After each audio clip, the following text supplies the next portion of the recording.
Yo con Mancuso hablé en noviembre pasado, hablé por ahí una hora por teléfono, él todavía pues estaba en Estados Unidos, le hablé de este proyecto. ¿Qué le dije yo? Palabras más, palabras menos, le dije, de Uribe hay que saber qué hay que decir, y lo que usted no sea capaz de sostenerlo no lo diga, porque con él no es fácil. Le dije a Mancuso, el camino que usted está iniciando con el expresidente Uribe yo ya lo hice, yo ya recorrí ese camino, yo ya le gané en tres sentencias, donde me declararon por calumnia, a mí me absuelven de eso. Son las primeras 3 sentencias que existen en Colombia contra Álvaro Uribe por paramilitarismo. Y sí, una sentencia del Juzgado Primero Penal Municipal en Itagüí, Antioquia, absolvió a Pablo Hernán Sierra García del delito de calumnia. ¿Y calumnia de qué? Pues según la misma sentencia, Uribe y su hermano lo habían denunciado porque había dicho que fueron los cofundadores de un grupo paramilitar denominado el Bloque Metro, pero en la sentencia solo se dieron 2 de los 4 elementos que estructuran la calumnia y no se determinó que el hecho atribuido fuera falso ni que el incriminado tuviese conocimiento de esa falsedad. Y con sentencia en mano, en 2018, esto dijo el mismo Sierra en un medio de comunicación. Resulta que el abogado Jaime Granados dijo en estos días que él retaba a cualquier colombiano para que dijera algo que acusara al expresidente Uribe, que nadie en Colombia tenía pruebas. Yo le quiero decir al abogado Jaime Granados que en este proceso, que son de 3 fallos, le voy ganando 2-0, porque yo voy ganando en primera instancia y en segunda instancia, en jueces, y le voy ganando en el Tribunal Superior. Este proceso de injuria y calumnia está en la Corte Suprema para casación, y aquí no solamente soy yo testigo, aquí habemos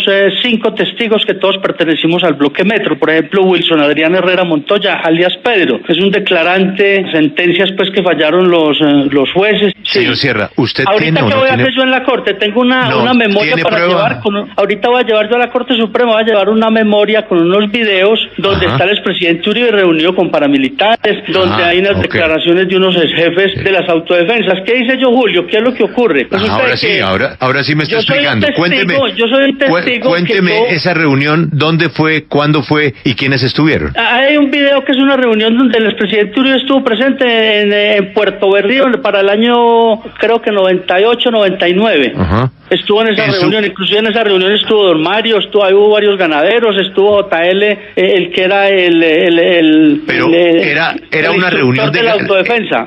¿Era en ese momento una reunión de ganaderos o ya era una reunión con paramilitares? Pues era una reunión con ganaderos y paramilitares apoyando el proyecto de la autodefensa, que es que el proyecto de la autodefensa del Bloque Metro nace prácticamente en Puerto Berrío, porque los primeros 30 hombres que salen de Vuelta Cuña, una vereda que es de Puerto Berrío, al lado del batallón Calibío, y salen los primeros 30 hombres y llegan y ahí donde al mando de John Arcila, alias Filo, que fue el primer mando militar que tuvo el Bloque Metro, y él se asentaba era en la hacienda Guacharacas, y de ahí salían a hacer los operativos, y de ahí salen las primeras masacres. Yo le estoy hablando de esto desde el año 96. Pero ¿y si las sentencias contra Sierra lo dejaron libre? ¿No se supone que eso pondría en problemas a Álvaro Uribe? Lo que pasa es que como fue un delito querellable, no le prestaron mucha atención. Entonces eso quedó así. Y hay que reconozco que la Corte Suprema se fue a casación, y la Corte Suprema recibe el proceso en el 2015 y viene a responder en el 2020. Dejó vencer los términos, entonces precluyó. ¿Qué ocurre? Para mi concepto, allá hubo corrupción, porque en la Corte, pues ahí está el cartel de la toga. Aquí tuvo que haberlo, porque la Corte de alguna manera, si bien es cierto el magistrado Barceló, que marcó la pauta ya dictando la orden de captura a Uribe, que cuando le mete la orden de captura a Uribe es porque tiene las pruebas suficientes. Y sí, tal como lo dice Sierra, la sentencia de la Corte es del 1 de abril de 2020 y su decisión fue abstenerse, casar, declarar nulidad y precluir. Además, la sentencia fue firmada por Eider Patiño Cabrera, uno de los acusados e investigados por el cartel de la toga. También aparece la firma de Eugenio Fernández Carlier, otro de los acusados de pertenecer al cartel de la toga. Y también aparece la firma de Patricia Salazar Cuellar, quien fue muy cercana a los cabecillas del cartel de la toga, Gustavo Malo y Leonidas Moreno. Ahorita en el proceso de los falsos testigos, Uribe no tiene cómo tumbar la prueba de la Corte Suprema. Ni siquiera un fiscal, ni un magistrado, ni un juez de la República tiene la potestad para tumbar una prueba de un órgano jerárquico como es la Corte Suprema. También le dije a Mancuso, Mancuso, no se preocupe por Uribe, que si Uribe es el que nos va a matar, nos vamos a morir de viejo. Tenemos que cuidarnos de la misma organización. ¿Por qué? Porque aquí hay muchos que todavía veneran a Uribe. Entonces, digamos, como hablamos nosotros, cualquiera se regala y le dicen al presidente, ahí se lo maté y se lo regalo. ¿Sí me hago entender? Eso es lo que está pasando ahora. Pues recuerden que, como dijo el mismo Mancuso, ya han matado a 15 testigos contra Uribe. La judicialización del expresidente Uribe es la paz total de Colombia. Si Uribe no se judicializa, aquí no va a haber paz. ¿Por qué? ¿Por qué hablo yo de Uribe siendo autodefensa? Yo soy uribista y desde el principio lo he dicho, yo soy más uribista que doña Lena, pero lo que pasa es que sin Uribe no hay paz total. Tal vez por eso para los lacayos de Álvaro Uribe la paz total es mala y un fracaso. Pues lo he dicho varias veces, las garantías jurídicas, pero yo ahorita a Mancuso muy bien en lo que está hablando, que es lo que el país necesita una verdad. Yo le diría a Mancuso que le cuente la verdad al país sobre la muerte de Carlos Castaño. ¿Por qué? Porque ya hemos declarado, el alemán y muchas otras comandantes hemos declarado, el alemán creo que declaró justicia y paz, y hemos dicho en varios escenarios, donde el actor intelectual de la muerte de Carlos Castaño y de Vicente Castaño se llama Álvaro Uribe Vélez. Y ahora vamos a contrastar estas palabras con las dichas por Mancuso en entrevista para Julio Sánchez Cristo. Señor Mancuso, usted acaba de decir algo de la mayor gravedad. Es que creíamos que la muerte de Vicente Castaño era una pelea interna de grupos al margen de la ley. ¿Le entendí bien? Usted nos ha dicho que a Vicente Castaño lo mata una conspiración del propio gobierno liderada por el comisionado Restrepo. Correcto. Esta es una situación terrible donde existe una conspiración desde el mismo gobierno para asesinar a Vicente Castaño. A mí me llega una carta de Gordo Pepe, que fue a quien le secuestraron y amarraron la familia para que entregara a Vicente Castaño. Y me dijo que él le amarraron a su señora, a sus hijos, a sus padres, a sus hijas, y a través de él llegaron donde otra persona, que era el único que podía ingresar en un carro hasta donde estaba Vicente Castaño, en una finca cerca de la Ciénaga de Ayapel. Aquí lo que hay que contar es Mancuso, que fue el primero que se desmovilizó, que habló con Luis Carlos Restrepo sobre la muerte de Carlos. Y él ahorita habló de que el comisionado de paz influyó en la muerte de Vicente. Yo con conocimiento de causa puedo decir que el intelectual, si bien es cierto, de la muerte de Vicente es Uribe, pero resulta de que el que le hace el trabajo para matar a Vicente al presidente Uribe se llama Don Berna. ¿Por qué? Porque Vicente Álvaro Uribe le dice le manda la razón a Don Berna, le dice, máteme a Vicente y no lo extradito. ¿Por qué el afán de matar Álvaro Uribe que matar a Vicente Castaño? Porque en ese entonces era un éxito la desmovilización de las autodefensas. Pero resulta de que uno de los fundadores de las autodefensas, Vicente Castaño, estaba vivo. Y Vicente Castaño ya había fundado las Águilas Negras. Castaño, por estrategia, se va para una finca en el municipio de Nechí, pero él se va solo, sin escolta, solamente con su mayordomo. El único que sabe dónde está Vicente es HH. Tengo entendido que esto lo debe aclarar Don Berna y HH, que está en la cárcel de Itagüí. HH, creo que ya Don Berna le manda la razón a Don Berna le envía la razón a Rogelio, que es el de la oficina, el propio Carlos Mario, que está en Estados Unidos. Y ya Rogelio se reúne con HH, le dice, la orden es que hay que matar a Vicente. Entonces es HH el que da la información dónde está Vicente Castaño, en una finca en Nechí. Y resulta que la estrategia, ¿cuál fue? Resulta que ellos tenían una camioneta, una Toyota Estaca, para salir a comprar la remesa de la finca al pueblo. Entonces cuando el mayordomo sale al pueblo a comprar la remesa, lo cogen de quietos los que van a matar a Vicente y se baja y se cogen el carro, se montan en ese carro y van a la finca. Pero resulta que Vicente Castaño siente que, eso lo cuentan las personas, ya la señora pues de la casa lo cuenta después, que Vicente siente que el carro va a una velocidad que no es normal. Él siente el oído, entonces sale al corredor. Cuando sale al corredor es que el carro ya le llegó, y cuando ve el carro, dice, él ve que lo van a matar, y Carlos y Vicente se mete a un baño y se pega un tiro. Vicente Castaño se suicidó. Allá entraron, y cuando Vicente vio que venían otros carros ingresando, le hizo unos tiros a quienes iban allí. Iban unos miembros de la Dijín, otros miembros desmovilizados de autodefensa que estaban actuando por ese pedido del gobierno nacional que hace el comisionado Luis Carlos Restrepo, y es cuando Vicente muere. Dicen que él mismo se pegó un tiro en la cabeza en un baño cuando sintió ya que no tenía escapatoria a la acción de este grupo conjunto entre miembros de la policía y de movilizados de las autodefensas. Señor Mancuso. Los que lo fueron a matar, ¿qué hicieron con él? Lo picaron y lo tiraron al río Nechí. Dos ex policías que fueron del Gaula fueron los que cogió alias Don Mario en ese entonces y los mató. Pero Don Mario en ese momento no supo que ellos dos habían participado en la muerte de Vicente. Eso se supo pues ya después, esa parte. ¿Qué evidencia hay o qué detalles hay de esa supuesta orden? Yo tengo la carta que me entregó Gordo Pepe para esa época con los señalamientos que hizo al respecto de esta situación. Me llegó una carta de puño y letra de Gordo Pepe, manuscrita, donde me explica los hechos sucedidos, la participación que él tuvo obligada en esas acciones y los señalamientos que hace a los responsables. Recuerden que Luis Carlos Restrepo era el alto comisionado para la paz del gobierno de Álvaro Uribe y que hoy se encuentra prófugo de la justicia, y junto a Pacho Santos lideró la iniciativa Mandato Ciudadano por la Paz en 1997. Esta conexión, Pacho Santos y Uribe, terminó dándole el puesto de comisionado para la paz entre 2002 y 2009, y la muerte de Vicente Castaño se presentó en 2007. Sin embargo, Uribe, al igual que con Óscar Iván Zuluaga, sigue defendiendo a su buen muchacho.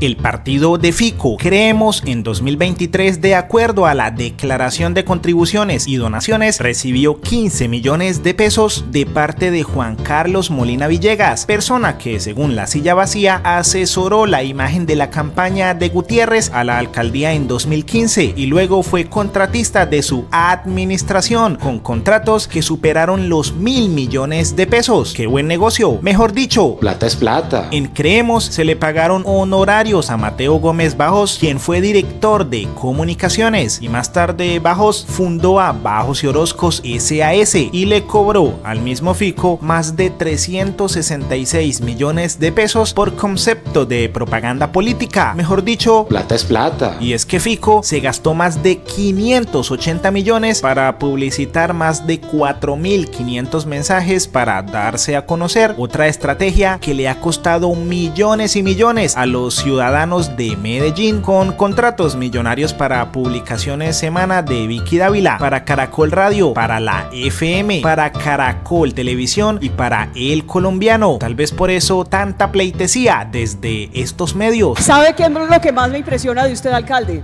Y gracias por estar con nosotros en Semana. Y es que yo no he visto a un tipo más orgulloso de ser alcalde de su ciudad que a usted. Yo no puedo más de la dicha. Yo no puedo más de la dicha, Vicky. Oiga, muchísimas gracias por la invitación, que acepto con enorme orgullo porque soy antioqueño y de Medellín. Y nunca había estado ni siquiera trabajando en el desfile. Siempre lo veía por televisión, en fin, pero estando en el desfile integrado, ni siquiera como periodista había estado, y para mí es un gran honor. Estoy muy honrado. Y ni hablar de El Colombiano, medio que según la cuenta Zurdos de Corazón ha realizado más de 210 publicaciones relacionadas con Daniel Quintero en solo 269 días. Toda una obsesión. Aquí les dejamos el repertorio de titulares de El Colombiano contra Quintero.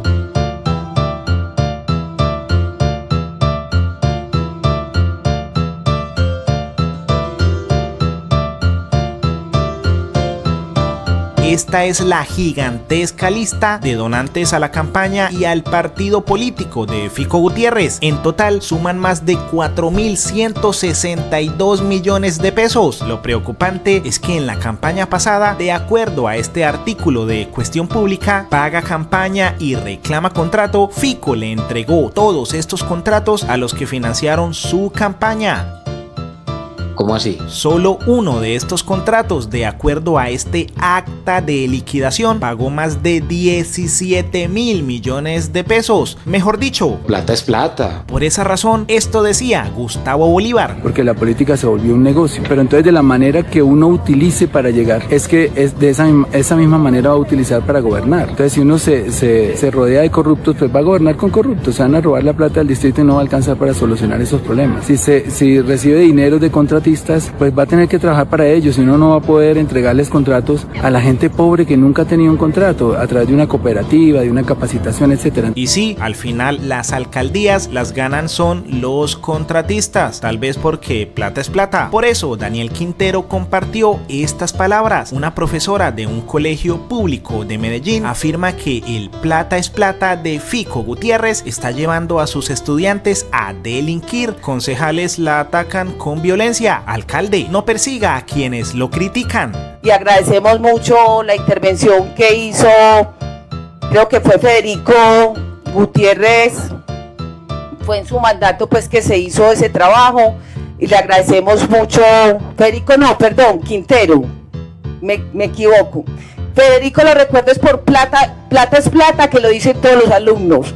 Cuando uno les dice los principios, no, plata es plata. Yo traigo la plata a mi casa y a mis cosas, como sea, no me pregunten. Entonces tenemos personas que delinquen, tenemos personas que siguen ese mandato de nuestro actual gobernante, que tiene mucha acogida dentro de los estudiantes, porque la mayoría piensa que sí, que plata es plata. Vicky apoyó la campaña de Rodolfo Hernández, convirtiéndolo en protagonista de varias de sus portadas, y como es normal en este tipo de periodistas, las entrevistas son en tono amigable y de risa en risa. Bueno, y de salud, ¿cómo está, Rodolfo? Que eso es muy importante. Como un roble. Un roble. Mejor imposible, como Jack Nicholson. ¿Qué le dicen en la casa de que quiere ser presidente? ¿No le dicen se nos chifló del todo, Rodolfo? Mi mamá me dice, está loco. Pero meses después, a la misma revista le tocó publicar la condena de 5 años y 3 meses de prisión al candidato que tanto bombo le habían dado. Vicky también entrevistó a Andrés Escobar, y aunque estaba siendo imputado por varios delitos por la fiscalía, la entrevista fue para lavarle la cara. ¿Qué piensa de todos esos mensajes? Bueno, Vicky, lo que pasa es que, mira, yo hice lo que cualquier persona habría hecho al ver amenazada su integridad, la de su familia y la de sus bienes, sino que estamos pues frente a una narrativa muy peligrosa que nos dice los delincuentes pueden destruir, pueden saquear, pueden incendiar, pueden vandalizar, pueden hacer lo que se les da la gana, y los ciudadanos no podemos defendernos. Yo digo que la última palabra la tiene la justicia, y espero tener las garantías para ejercer mi defensa. Por ejemplo, ¿ha visto los mensajes del senador Gustavo Bolívar, por ejemplo? En general, los que han estado detrás de este tipo de comentarios son los mismos que quieren acabar con nuestra fuerza pública. Lo hacen moral y estructuralmente. Primero intentan atacar a nuestros policías y ahora los quieren ver en la cárcel. ¿Está arrepentido de eso o usted lo volvería a hacer, Andrés? Yo hice lo que cualquier ciudadano hubiera hecho por defender su integridad, sus bienes y su propiedad, y lo que tanto ha trabajado por construir con mucho esfuerzo. ¿En su seguridad lo han amenazado o qué? Muchísimo, prácticamente casi que todos los días. El decir que no lo volvería a hacer no es así porque, o sea, nos quieren quitar el derecho a la legítima defensa, nos quieren quitar el derecho a proteger nuestra vida, nuestra familia, nuestros bienes. Entonces no quiero participar de esa narrativa. O sea, lo que me tocó pasar porque así tenía que hacer, así lo iba a poder aguantar.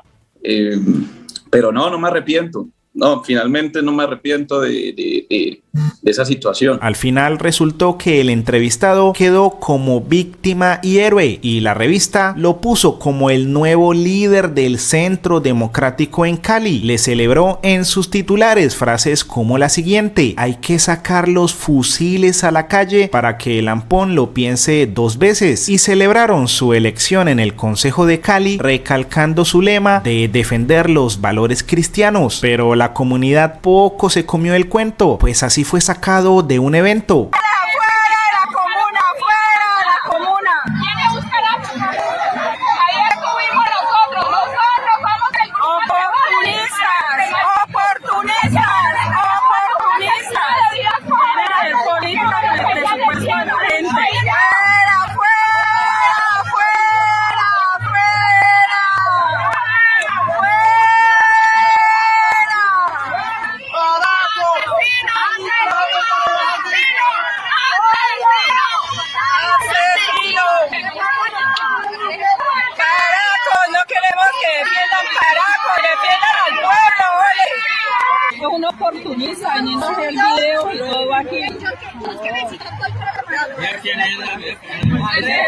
Que mantenía dándole bala a todo el mundo, ahora sí ya no es bravo. Ahora sí ya no es bravo. Ahora sí no es bravo. Y me estaba amenazando.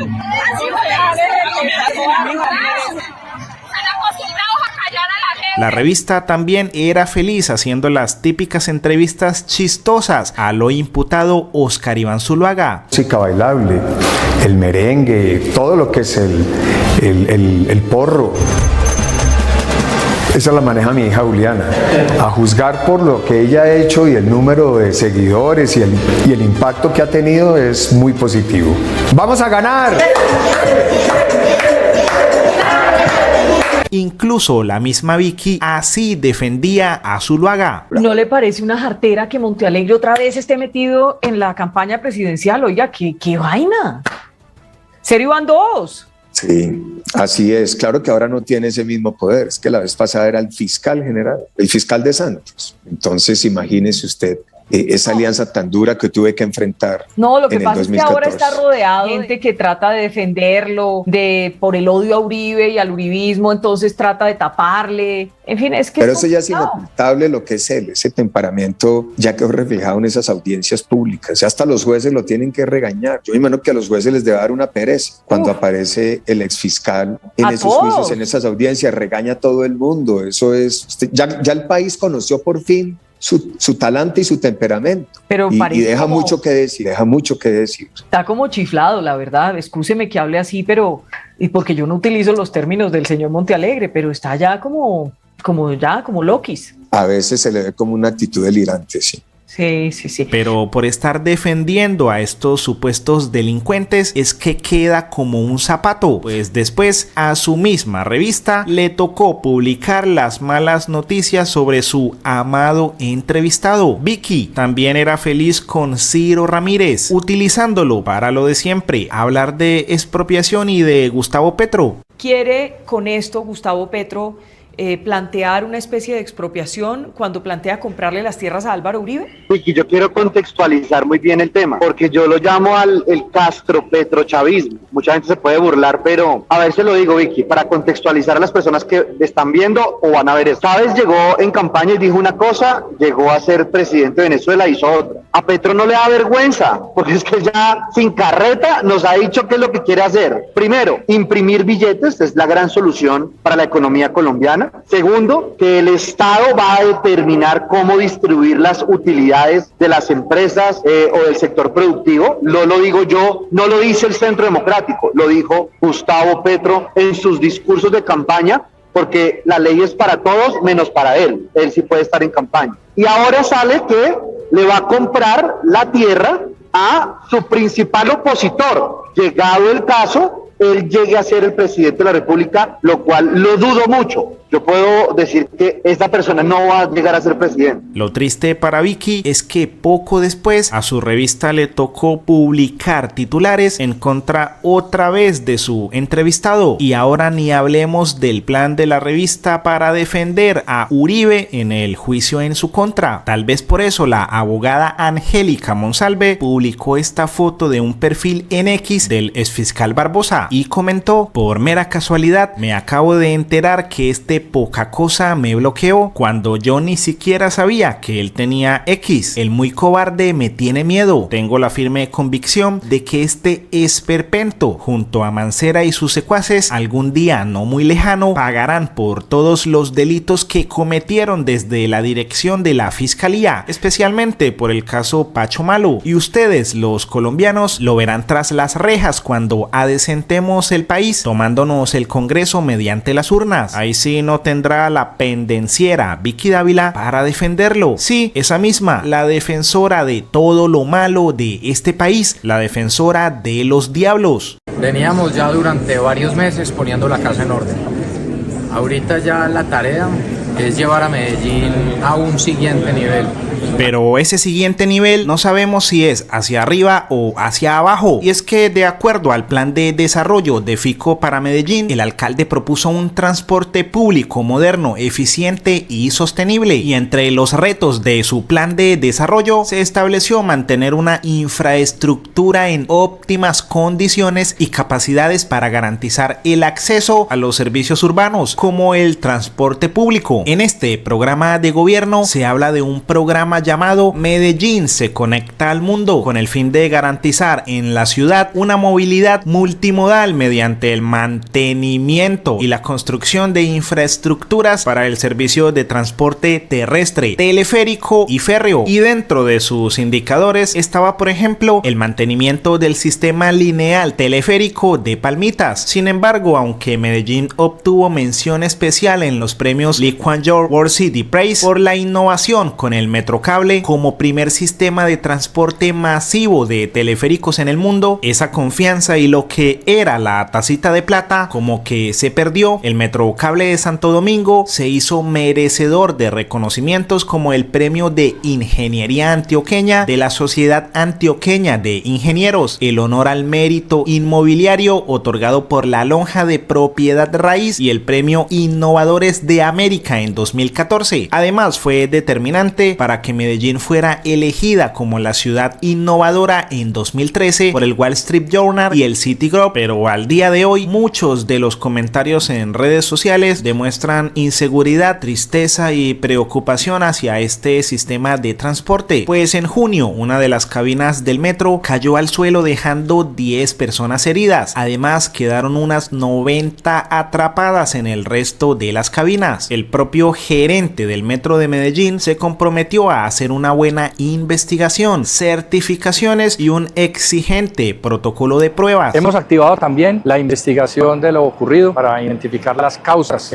raíz de este accidente. Aquí nos estamos haciendo acompañar por terceros. Vamos a involucrar muy seguramente a la Universidad EAFIT, única en el país que tiene 2 patentes que tienen que ver con la operatividad y la seguridad de los sistemas de cable aéreo. Igualmente, para poder reactivar la línea haremos certificaciones internacionales y un protocolo de prueba similar al que se utiliza cuando se construyen estos sistemas de transporte. De tal manera queremos dar también la garantía de transparencia a la ciudadanía, a la comunidad usuaria de nuestro sistema de transporte, que la investigación será totalmente objetiva e independiente. Y el 19 de julio restablecieron la línea afectada. Que este viernes 19 de julio restableceremos el servicio de la línea en su horario habitual de 4:30 de la mañana a 11 de la noche. Esto es posible luego de múltiples pruebas, verificaciones y certificaciones que avalan la seguridad del sistema, incluso de parte de un organismo francés de certificación avalado por el Ministerio de Transporte de dicho país. Pero solo 3 meses después, un nuevo evento volvió a asustar a los usuarios del metro, pero esta vez dijeron que era una situación diferente. Fue en este sitio, especialmente en este tablero, donde se generó la avería de uno de los elementos que controla la operación y que obligó entonces a realizar la evacuación del sistema para realizar posteriormente el cambio del elemento. Nos estamos refiriendo a una situación que no tiene ninguna relación con lo que sucedió el pasado 26 de junio, donde por una falla mecánica en la mordaza que hace parte de la pinza de la cabina se generó el accidente. Estamos hablando entonces de 2 situaciones completamente diferentes. La de anoche fue atendida siguiendo los protocolos que tenemos establecidos para evacuar las cabinas, recibir los usuarios, comprobar que están bien. Anoche no se presentó afectación de salud ni se puso en riesgo la seguridad de los usuarios, se cumplió todo el protocolo y finalmente se reanudó el servicio comercial a las 10:45 de la noche. Y ahora vuelve y juega, pero con uno de los vagones del metro.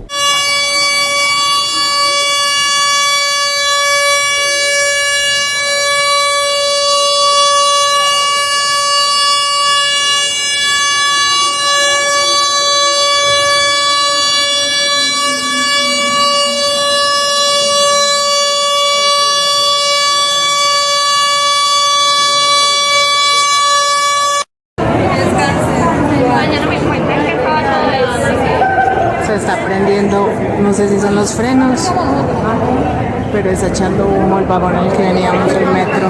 Por lo que el congresista Alejandro Ocampo escribió, voy a citar, a debate de control político sobre lo que pasa en Medellín. Hoy, un incendio en uno de los vagones del metro. Esta semana, cabinas se chocan. Hace unos días, una se cayó. Fico Gutiérrez, qué irresponsabilidad con la gente. Para Medellín, el metro y sus metrocables han sido un símbolo de orgullo y punto de encuentro de todos sus ciudadanos. Y no puede ser que en menos de un año se destruya esto. Fico Gutiérrez, la seguridad de la gente es lo más importante.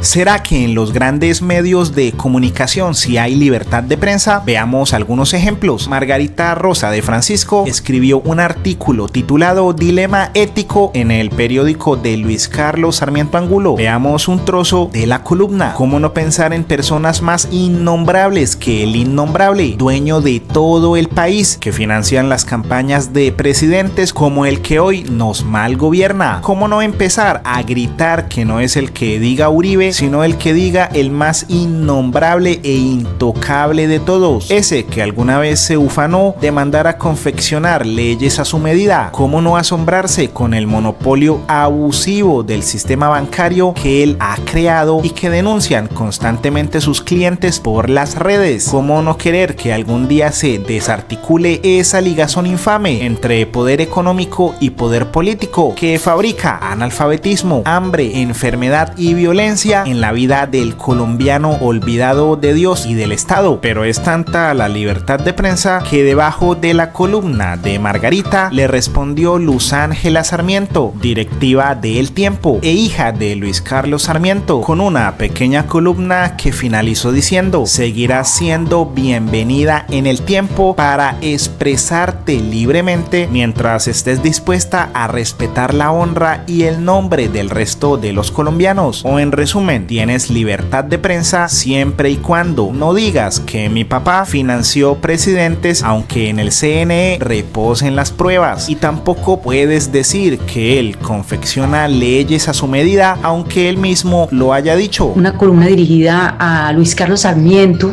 pues porque es el dueño del periódico, y cuando explotó todo el escándalo de Odebrecht y tantos periodistas alternativos empezaron a publicar las investigaciones y pues las evidencias de que este hombre había estado enredado también ahí. Entonces dije, pues me surgió como un dilema ético, y yo dije, caramba, ¿yo por qué estoy escribiendo en este periódico cuando el dueño, pues del dueño aquí no se habla, ¿no?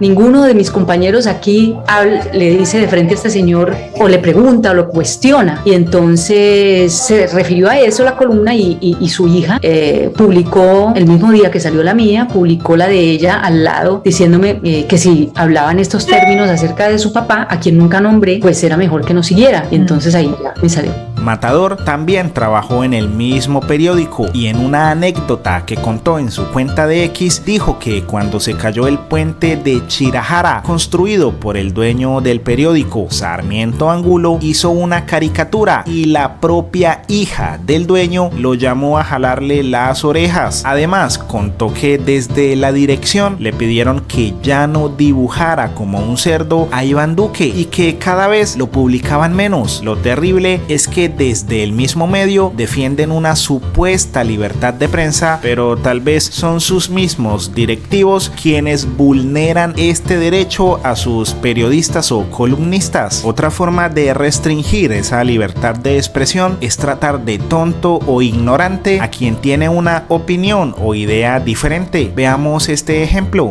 Muy altas. Pero tranquilo, Santiago, porque estás equivocado. Déjate enseñar. A todos hemos tenido tu edad. ¿Y qué es lo que te quiero enseñar hoy, una vez más, Santiago, que no lo quieras entender está bien, pero le haces daño a la gente, repitiendo algo como un loro cuando no conoces el concepto. Y el concepto es muy claro, y te lo digo con cariño. No estoy de acuerdo con usted. No, pero es que está bien, está bien, Santiago, que no lo entiendas, está bien. Pero está bien, es que Santiago, me molesto, porque en esta plataforma, es para enseñarle a la gente, no es para entrar en el mismo discurso del gobierno. No, Santiago, es el mismo discurso del gobierno, es el mismo discurso del gobierno. Santiago, si usted le pregunta a sus fondos, ellos le van a explicar por qué Santiago, es el mismo discurso del gobierno. Está bien, Santiago, no nos quiere entender, está perfecto. No hay ningún problema. Y otra prueba de que la libertad de expresión que tanto defienden los periodistas en Colombia es solo un espejismo es la salida de Luis Carlos Vélez de la FM, pues lo más probable es que haya salido por sus propias declaraciones sobre la COP16. Los medios nacionales sin duda sí se van a volcar sobre. Y una prueba final es lo que recientemente pasó en la mesa de Blue Radio, pues el periodista Héctor Riveros trataba de decir que quienes informaron que el gobierno Petro había cerrado irresponsablemente la llave de los combustibles estaban diciendo mentiras, pero miren lo que le pasó. Lo que yo había oído es que el presidente Petro había cerrado la llave de los combustibles fósiles y que nos conducía al desastre. Sí, porque no otorgó nuevas licencias, Héctor. Le repito, Iván Duque fue el que anunció Uchuva, por ejemplo. Pero que íbamos a tener que, íbamos a tener que cocinar con leña, como se volvió y se repitió aquí. Todas esas cosas me imagino que los pobres oyentes como yo, que no tienen conocimiento suficiente de estos temas, pues viven llenos de angustia, de que todos los días tienen que estar oyendo augurios, tienen que estar oyendo augurios de tragedias. Y entonces resulta porque alguna vez se buscó. Llegamos a esto porque alguna vez se buscó. Claro, llegamos a esto porque alguna vez se buscó y se seguía buscando, como se dijo, es que no suspendieron lo que estaba buscando el gobierno ayer hasta que se encontró. Héctor, seguíamos buscando hasta que se encontró. Le repito la fecha. Pero me permite, Ricardo, cuando sea una frase completa. Claro, pero yo le repito la fecha en la que se encontró. Cuando sea una frase completa. Sí, pero déjeme, yo solamente le hago una interpelación. Y además si me interpelan de uno, porque de a tres es más difícil entender para poder contestarles. Este hallazgo se confirmó. Como la doctora Irene Vélez, usted. Déjelo, hombre. Mire, en junio del 2022. Muchas gracias, Felipe, por la comparación. Usted es muy respetuoso, como siempre. Solo le falta volver a hacer lo que hizo ayer, que es decir de qué debo hablar y de qué no. Tranquilos. ¿De qué quiere que hable, Felipe? ¿De qué me autoriza? No, de lo que usted quiera, Héctor. Esto es una democracia. No. Ayer, por ejemplo, me dijo mucho que no debería hablar de la doctora Margarita Cabello. Usted me va diciendo de qué puedo hablar y de qué no. Héctor, 711. En junio del 22 se anunció el pozo Uchuva. Lo que hubo ayer fue el definir cuál es el tamaño de Uchuva. Esa es la diferencia. La reconfirmación, sí, señor. Esa es la reconfirmación. Exacto, eso quiere decir. Eso qué es lo que quiere decir, Ricardo, y ya con esto termino para no molestarlos más. Una sola frase. Eso lo que quiere decir es que se seguía el proceso que estaba llevándose y que evidentemente no se lo inventó el presidente Petro, ni siquiera el presidente Duque, sino, como dicen ustedes, 20 años, porque resulta que para esto hay que gastarse años. El proceso se seguía. Lo que quedó, digamos, el anuncio de ayer lo que muestra es que los que decían que se había cerrado irresponsablemente la llave de los combustibles, pues estaban diciendo mentiras. Por lo que Alfredo de la A comentó y se publicó este video de Blue Radio en donde se demuestra que allá les dicen de qué se puede hablar y de qué no. Y miren, Ricardo Ospina me bloqueó.